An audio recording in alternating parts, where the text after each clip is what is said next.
All right, good everyone. Welcome to the Hurley Investments Market View commentary for Monday the 26th. As an update on my plan, again, I will probably, I'm not planning on doing a trade findings and adjustments tomorrow night, but I will do one Thursday.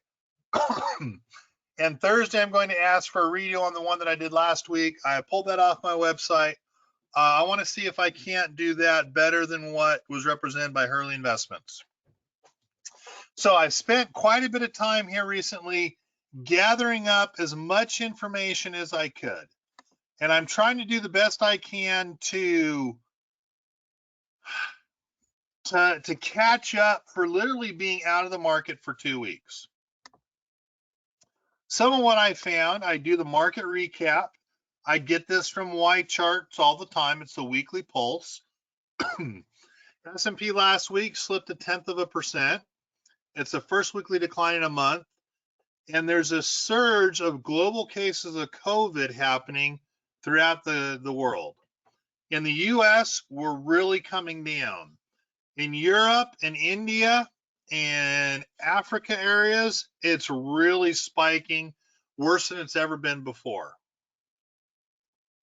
So that's just something to keep in mind, that if we have some international companies there that sell product internationally, I'm thinking about Apple primarily. I'm thinking about most tech companies. You're probably going to have a hit internationally for sales in those areas. Now, I'm going to show an article later on down the road, but just something to keep in mind. If you're selling to India, Africa, or Europe, your numbers are probably going to be hit. Last week we were doing great till, and I'm going to apologize if I'm going to say this, but till our dummy president wants to raise capital gains taxes to as high as they've ever been. I just wonder I wonder who their economic advisor is that maybe studied economics at a high school level. And I just don't understand where they're going to see growth if they were to do that. Now, capital gains, remember, it's not just capital gains in the stock market. It's capital gains for people that make money on their homes.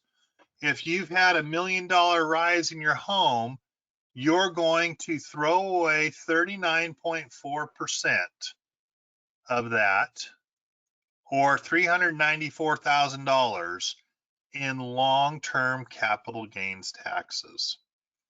It is absolutely ridiculous.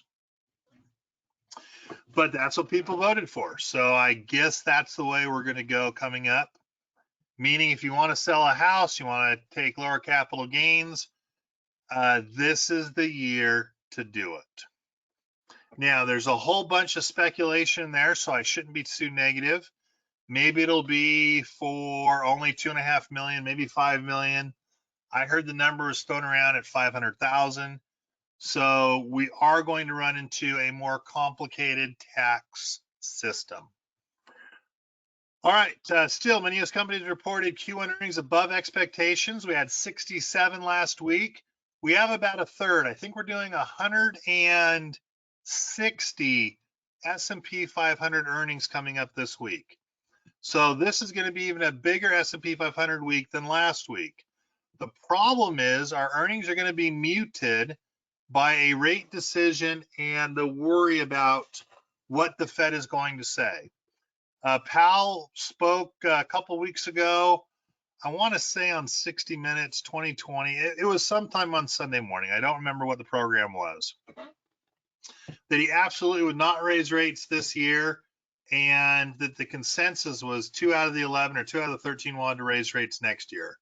So we probably are not going to have a raise in interest rates for the middle of next year is where I think things could really change. But with all that's going on the possibility of interest rate hikes, we obviously are going to have higher inflation. We've already seen it in our gas prices, some of our food prices. Will he be able to stick with what he said? And we really don't know. Energy sector had the largest drop of 1.8%. I really don't think gasoline and the way that we're running our gas reserves and our gas exploration, primarily when you look at energy, gas is whether you're looking at natural gas, whether you're looking at petroleum, whether you're looking at crude oil, they're all screwed under the movements that we're seeing with our current administration. So the energy independence that we thought we were going to have will not come by way of petroleum fueled. It's going to have to come by way of electric. All right, here we go. 1.2 decline in consumer discretionary. Duh, if you're going to say we're going to have higher taxes, we're going to start to pull some things in. The other red sectors were utilities, communication services, technology, consumer staples, financials. Financials, obviously, if we are going to see some raise in rates, then their spreads and their ability to make money off of money is going to be significantly lower. All righty, what else do we have? Not a whole lot, just read through this. Next week's earnings include Tesla, Google, which is Alphabet now, Microsoft, Boeing, Facebook, Apple, Merck, McDonald's, Heinz Kraft, Clorox, ExxonMobil, Chevron on Friday. So a lot's coming up here for this week. All righty, let's move on down. I also go through the 5 things to start your day. I do look at this every single day when it comes to Bloomberg. A little something that just comes my way. Not a whole lot. Obviously, there's a surge in virus infections, primarily in India. Also, obviously, as I said before, it's hurting Europe and it's hurting Africa again. Tesla has their earnings. I kind of giggled. They beat top and bottom line, actually gave pretty good guidance, and Tesla was getting its butt handed to them. So let's just face it. For today, Tesla had great earnings, and they're down 2.5% at 18.35. Obviously, when you've run from 400 to 800 or 900, primarily pushed from a hedge fund, your fundamentals in no way, shape, or form justify where you're at. Your beta, you're 1.91, twice as bad as the S&P 500. Your PE is 1,173. Boy, that just makes you wonder on what, 400 on $10 billion of profit. Excuse me, on $10.39 billion of revenue, and you can only make $438 million of profit. How the heck do you have a P ratio of 1,173? So out of whack. In all honesty, the price on these guys is like 185. I can't wait till the falling knife occurs so I can go long puts on Tesla, because it should be a significant drop to the downside. I can't wait, but I'm waiting. Tech investigation. China's government has extended an antitrust crackdown. I mean, it's really kind of like, yeah, sure you have, right?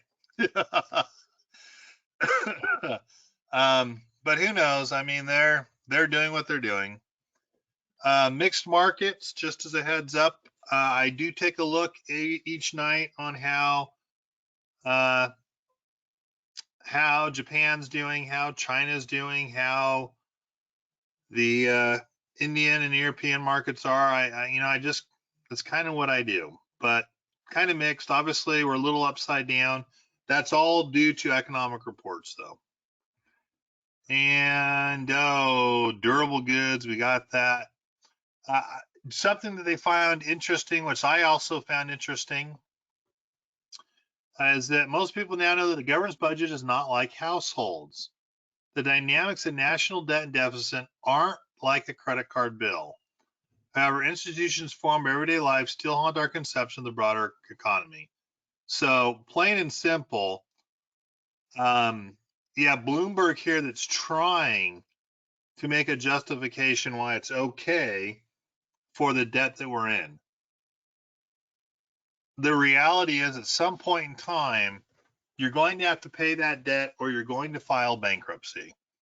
And countries have filed bankruptcy all the time. When I was in Brazil, their money basically became worthless.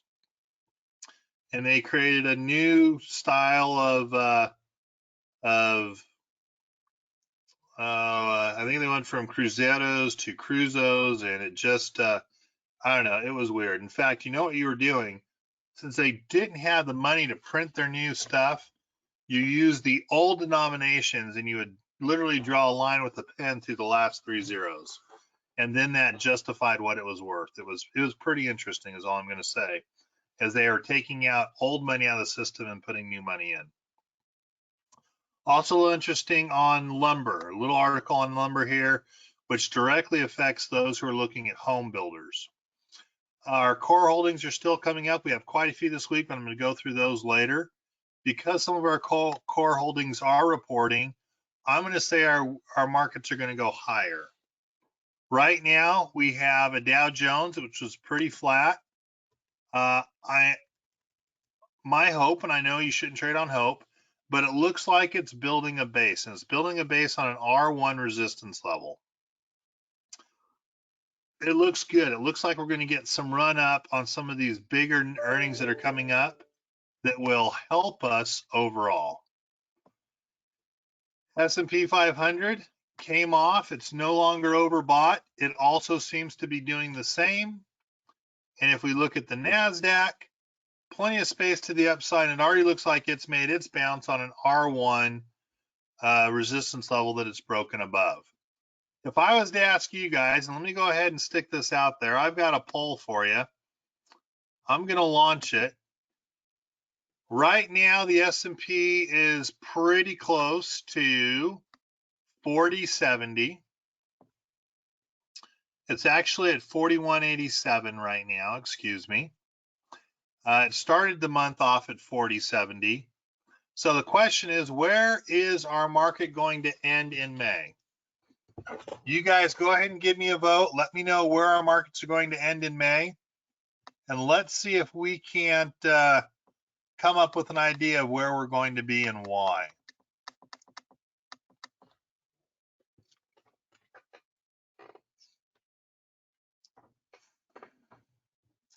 All right, 50% of you voted. I'm going to give you another 15 seconds.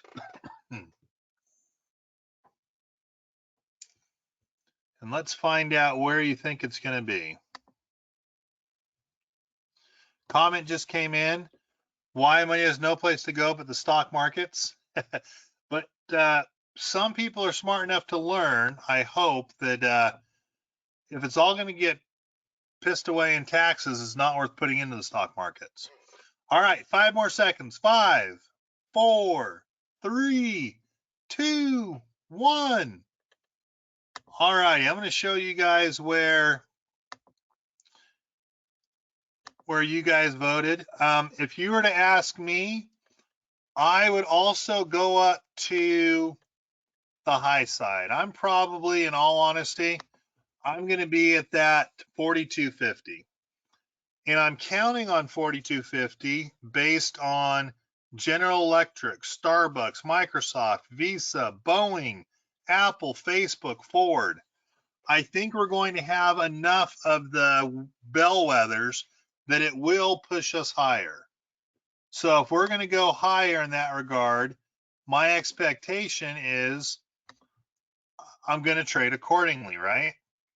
Which means if I'm thinking up at 40, what'd I say? 4250. What did I say? I said 4250. From a 4,000, let's do the math and let's find out what that's going to be. Let's see what that real bit would be. 4250 minus 4070, 180 divided by 4070. It actually would be a 4.4% return. So I would need to change my expectation here. We'll just call it a 4.5% return. That would be my expectation. So the expectation would be that it's going to come out and go higher on the reflation trade. That it really doesn't matter what earnings say. What matters is going to be, are you going to see things open up for your company in the next quarter? I'm going to use Disney as an explanation. Netflix didn't do really well because they didn't hit their numbers. Disney can hit their numbers from 104 million to probably 120 million for two reasons with Disney Plus. They have done a better job with ESPN Plus and what they're offering. And with Disney Plus, they've created some new shows to keep the engagement going on with their viewership that likes to binge watch or see the series. So I would think Disney will do extremely well.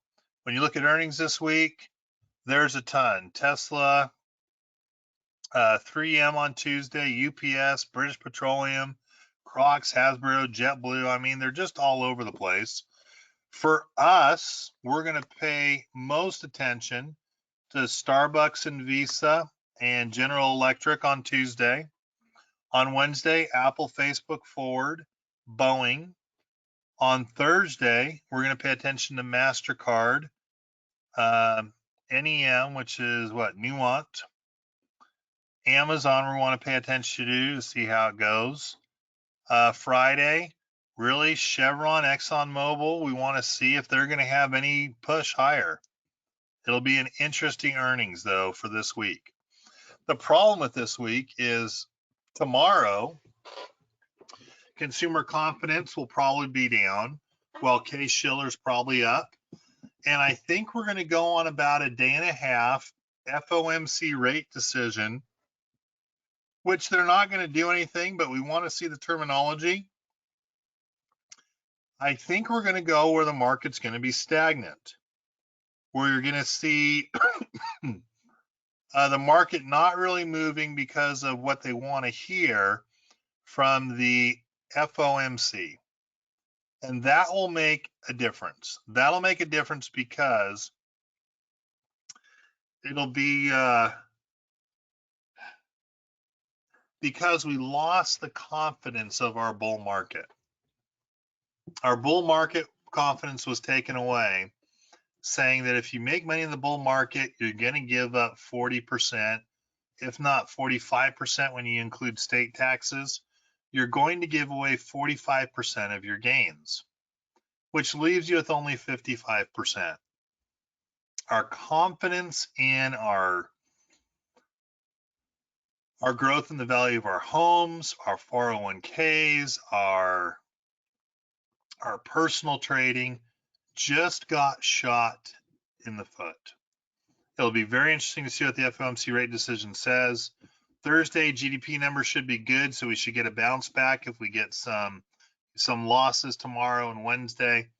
And then Friday, personal income, personal spending will be important to see how we're doing. Internationally, Tuesday, Bank of Japan has their interest rate decision. China has its service manufacturing numbers on Friday with the European Union's GDP. I found some interesting articles. One of them was 1 in 4 workers is considering quitting their job after the pandemic. Here's why. So even though we're making a comeback and we have less initial claims, it seems like we might be running into a labor force. And I don't know if it's the almost to retirement age, but it looks like we're at a labor force that's not necessarily willing to come back to work, which means either they're going to be looking for jobs at lower pay that will offer them a stay-at-home work environment. It'll be interesting to see what's going on. Their version is who's leaving and why. that 26% of workers plan to leave their employers after the pandemic. 80% are doing so because they're concerned about their career advancement. So let's put it into simple fact, right? Over the last year, we got scared. We got scared and we were hit with reality. 80% of the 26% workers are planning to leave the employers feel they can't advance in their career the way they need to. 72% said their pandemic caused them to rethink their skill set. A lot of people got furloughed and they're thinking, you know what? Not worth it. Not worth it. So they're going to be looking for more training in different skills that hopefully give them a better paying job. The share of people thinking of quitting and their reasoning doesn't surprise a research center. I don't know. He worries workplaces could widen the divide between the haves and the upperly mobile who have the best leverage job hopping, and the have-nots are workers less likely to be able to move employers to gain new skills, money, status, or flexibility. Very interesting. Very interesting. Also spend some time reading through what employers should be thinking about. But I worry that if employers are pandering too much to their employees' needs, you're not going to see the profit or the, how do I say it? You're not going to see companies streamlining themselves to become profitable and to stay in business over longer periods of time. I found this interesting. The 10 biggest economies of the world before and after the pandemic. It really comes down to just a chart here. Pre-2019, it was US, China, Japan, Germany, India, UK, France, Italy, Brazil, Canada. Now, if you look, it's still US, China, Japan, Germany. UK took over India. France is still in there. Italy is still in there somehow, which I don't understand. Canada jumped up one, and Brazil got knocked out by South Korea. So very interesting to look at the bigger economies in the world and how COVID affected their growth. So it'll be interesting to see where they're at.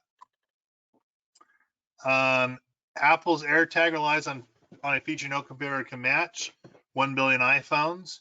I found this very interesting. If you want to see the advantages of having your own infrastructure, please read through this, but a very interesting article on Apple's competitive advantage over its competitors that are out there.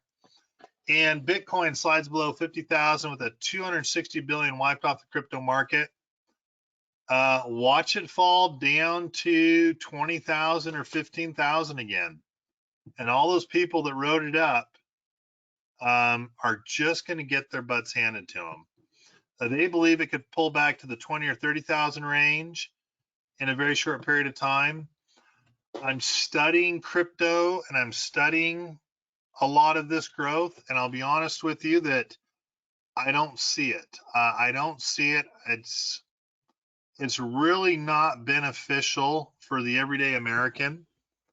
It's not beneficial for the government. It really is just a way to hide some transfers of money. And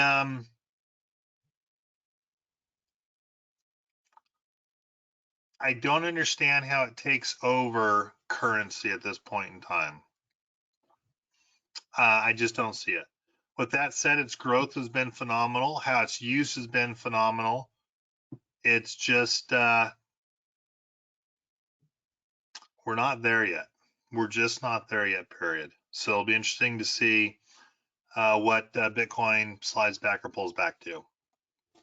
Same thing with Coinbase. All right, are there any questions I can answer for you guys tonight? Just as a reminder, tomorrow I will not be doing my trade findings and adjustments. I will be doing it on Thursday. And Thursday, I look forward to redoing what I tried to do last Thursday, just as a heads up. I felt that probably didn't represent Hurley Investments the way that I would like it to. You should study who will be very damaged if the big guys, if crypto collapses. Yes, I mean, what? Catherine, her hedge fund will go to pot. I think there are 3 hedge funds that pushed it up from 200 up to 900 last year. So you probably will see 3 or 4 hedge funds go to nothing.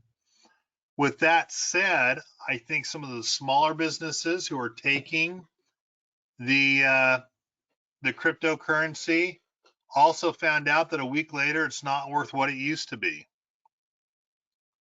So it'll be very interesting to see where we end up. Are you looking for new candidates for caller trades? I do have that list that I started at the beginning of the year with.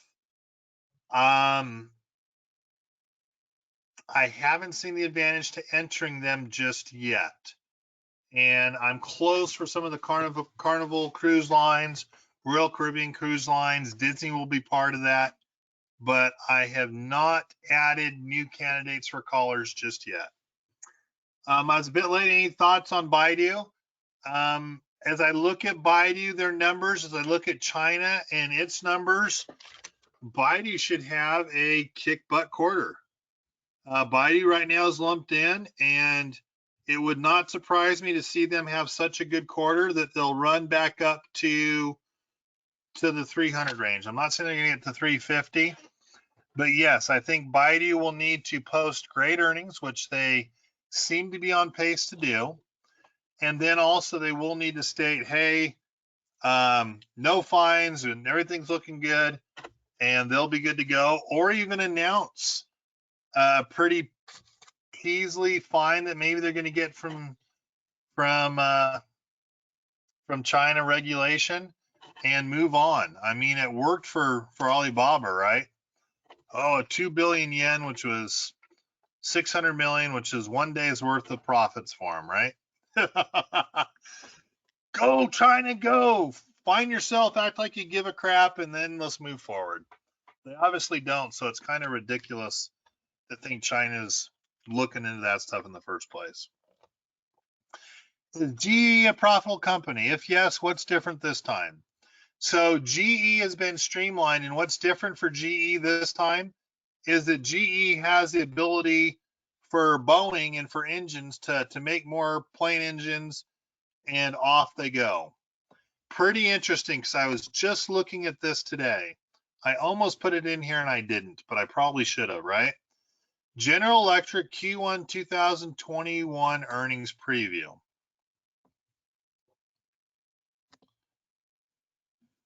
Shares announced it on Tuesday. Earnings per share is 1 penny versus a 7-cent loss last time. They're expected to make $17 billion versus like $13 billion last time.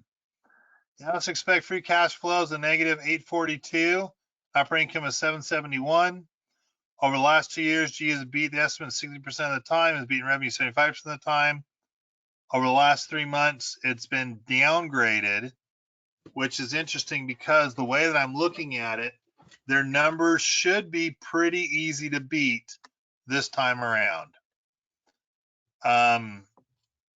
Outlook is the key. We already made this comment. And the only comment they need to make is we are being overrun with requests for airplane engines. And that 100% comes from Lockheed Martin. It could come from Boeing. It could come from Airbus.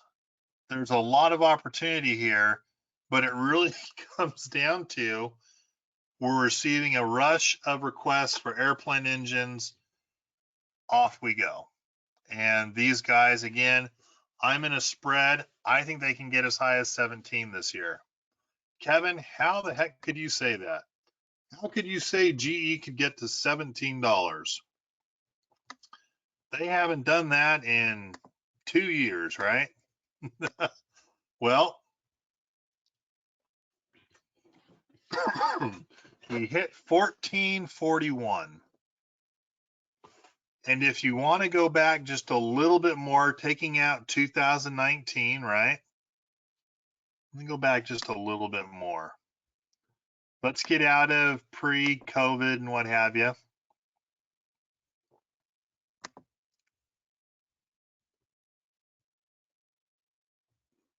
I guess I went up as high as 17. So that goes to the beginning of 2018 is where I'm coming up with my $17 number.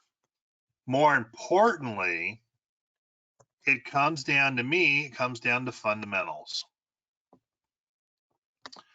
I like the look of GE moving from $6 to 14. We're now saying 13.5. It's just breaking to the upside on its pennant.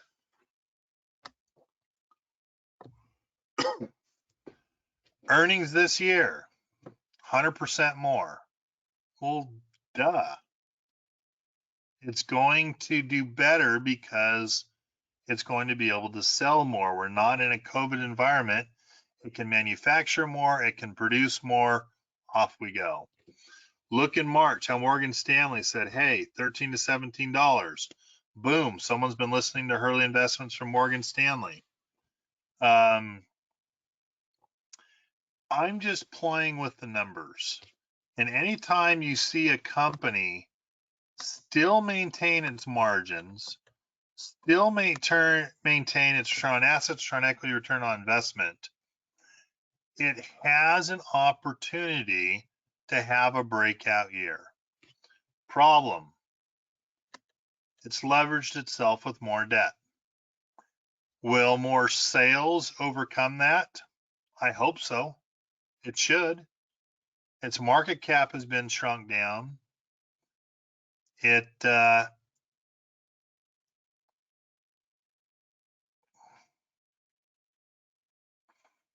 I think it has the opportunity to move significantly higher. This 3 months ago was over 1.5. It's down to 1.13. So it is still over 1, which means you could have a pretty good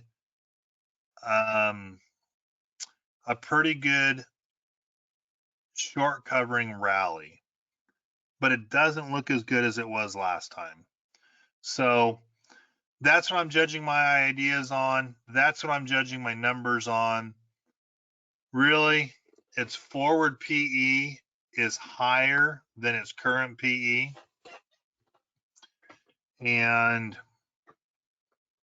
I think it's going to make more. I just think it's going to make more as industries open up. So good question. I hope that shows you what I'm looking at for GE and where I'm hoping it gets into a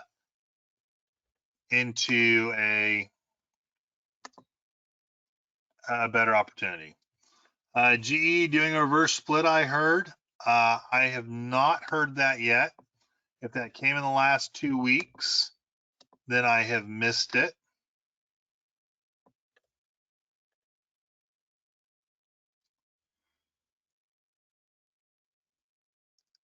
Yeah, I haven't read anything about a reverse split. I'm playing catch up, but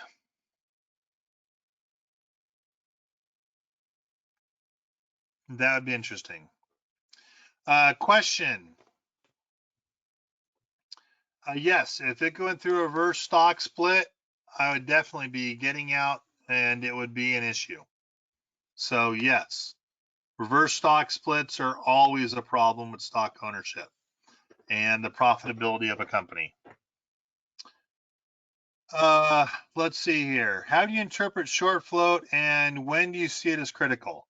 It's critical above 1%, ADP. Abraham, excuse me. At certain points, though, we've seen a short float at 3.5%. Probably a month ago, I went through a bunch of stocks in their short float. And when you see it anywhere above 1%, when you're talking 1% of 8 billion shares, you're talking about 877 short float or shorted stock positions on a let's see here, on a 10-day average volume of, where's my average volume at here?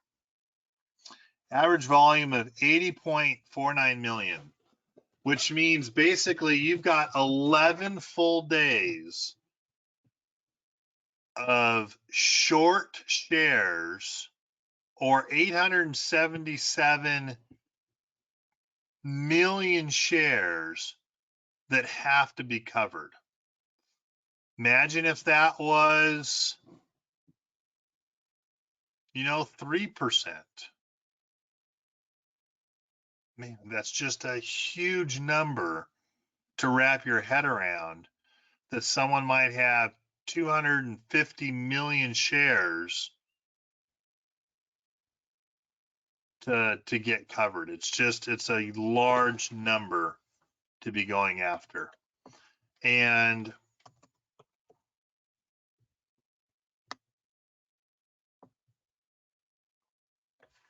Tesla, short float of 6%.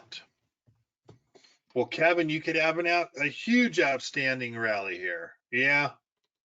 Shares float are 770 million with average volume of 34 million. It's huge. It's absolutely huge.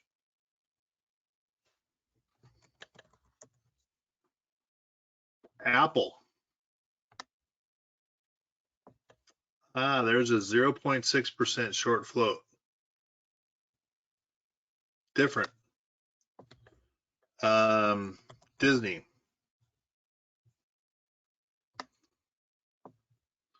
$1.16. Small covering rally on that one. Boeing's a big one. Boeing has a short float covering coming up. 1.81%. Huge. Ford.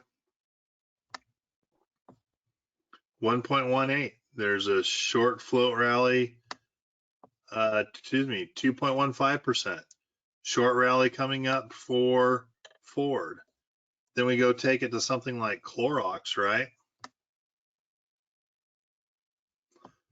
Clorox has a short float of 6.89. Their earnings are this week. Clorox could definitely be a breakout opportunity. I've talked about Carnival Cruise Lines, right? Short float, 6.85%. Huge upside opportunity. Royal Caribbean Cruise Lines, 5.47%. You can also find it on Chevron and ExxonMobil. A lot of people are shorting it, only 1.16. CVX, though, both are over 1%. They're, well, not really. Chevron's kind of covered itself. So it's not up to 1%, really doesn't have a short float opportunity in it. DH Horton, some of the home builders, right? Or I guess that's a restaurant, I'm sorry. This is not DH Horton, this is Darden Restaurants, 1.4 short float. DH Horton, is that just DH? DHR? Let's see if I can do Pulte. DHI, I thought so. Is that what I just did though? DHI. Thank you, Maud. Wow, they got a short float too as well at 1.9. There's a lot of things that have been shorted over our COVID that have a opportunity to explode. I was thinking the home builders would not be in that area, but they are. Some of the home builders are definitely in that arena, and it's something to look for, that we're going to go higher with all the shorting that's there. Those shorts have to be covered. Anything above 1% is a short covering rally opportunity. Great questions. Are there any other questions?